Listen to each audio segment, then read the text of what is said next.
Good morning. We hope you all had a Merry Christmas. As you know, I'm Jim Smith. Our farm is outside Toledo, and I am spending today on behalf of Tama County Against Turbines.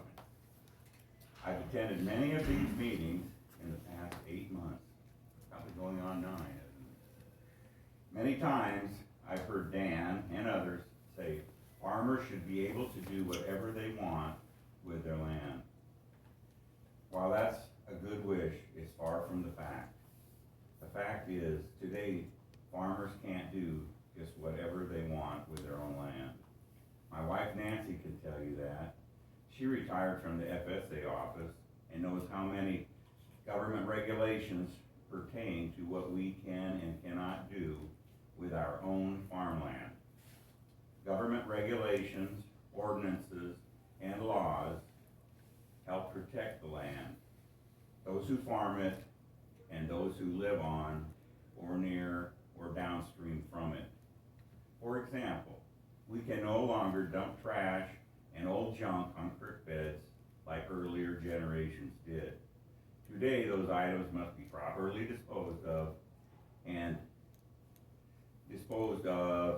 managed at recycling centers, scrap yards, and the landfill to keep hazardous waste from entering our soil or groundwater.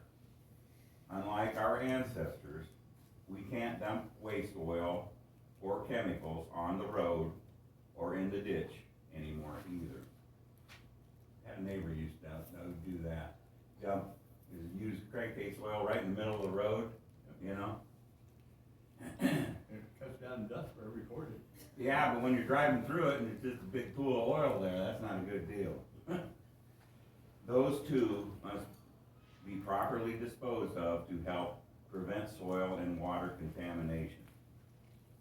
If you're a farmer working the soil more than 15 inches deep or putting in drainage tile or a new fence, today you're required to call Iowa One Call at least 48 hours before you dig to help make sure you're not striking or damaging underground utilities. If someone is applying chemicals on farm ground, they must go through application training. We can't build a house in the country or even a new field driveway without complying with Tama County zoning regulations. Today we can't build a confined animal feeding operation without getting proper permits to do so either.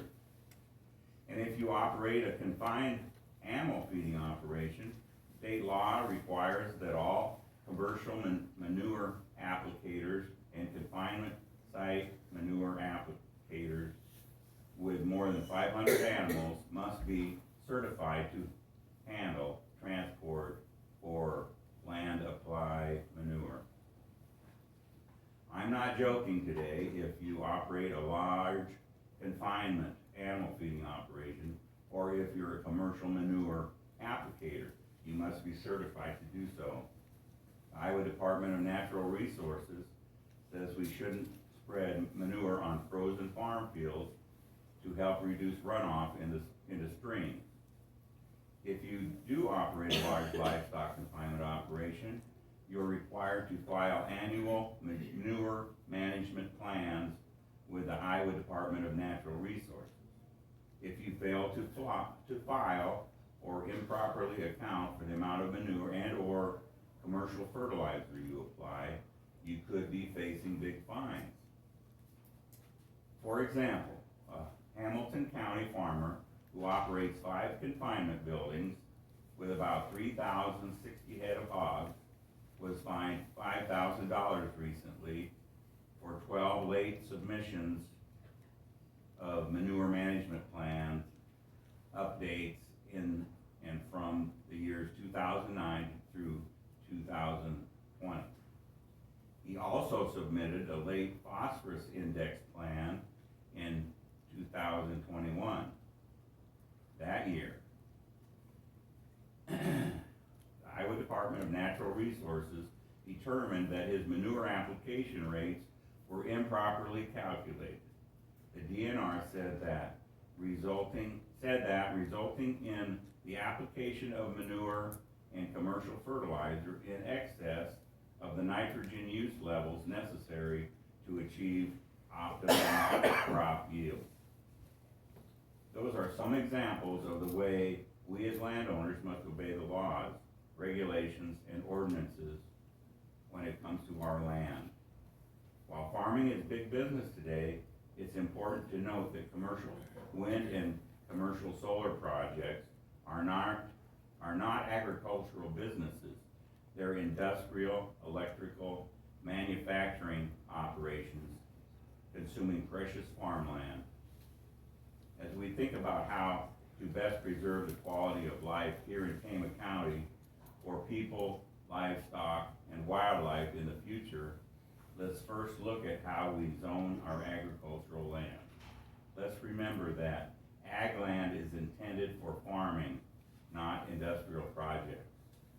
We encourage you, Bill and Dan, and incoming Supervisor Kurt Hilmer to support the Tama County Planning and Zoning Board in their work to update the Tama County's minimal ordinances, which are outdated for commercial wind energy. It's also time to create a commercial solar ordinance to prevent even more acres of precious farmland from being taken out of production for industrial projects. You're gonna have to wrap this up, Jim, I'll take over. alright. Solar panels can be placed in cities on top of buildings and in parking lots. Commercial solar panels don't need to be consuming precious farmland. If Tama County chooses to allow industrial wind projects to be placed on agricultural land, why not tax that approved parcel at the industrial rate rather than the ag rate? After all, that land can be tied up in easements for more than 50 years. So parcels of land on which industrial wind turbines are permitted should be taxed at an industrial rate rather than the lower ag rate. A lot has changed in the way our farmland has been regulated in the last 25 years. Many of those regulations are designed to help protect soil, groundwater, public safety, and our quality of life, not to mention wildlife habitats. It's time that Tama County starts keeping up with the times and better protect the people who live and work here and our future generations. Let's make 2023 the year that we join together with the more than 1,030 concerned citizens who have signed our petition calling for comprehensive update to the commercial wind energy ordinance. It's time to start the new year with a new commitment to doing what's right by the people who live and own property in Tama County. It's time to preserve our land and our quality of life for current and future generations. We can accomplish both by updating our land use and regulations, including those governing industrial wind and commercial solar projects, to better protect people, animals, wildlife, and farmland. Thank you.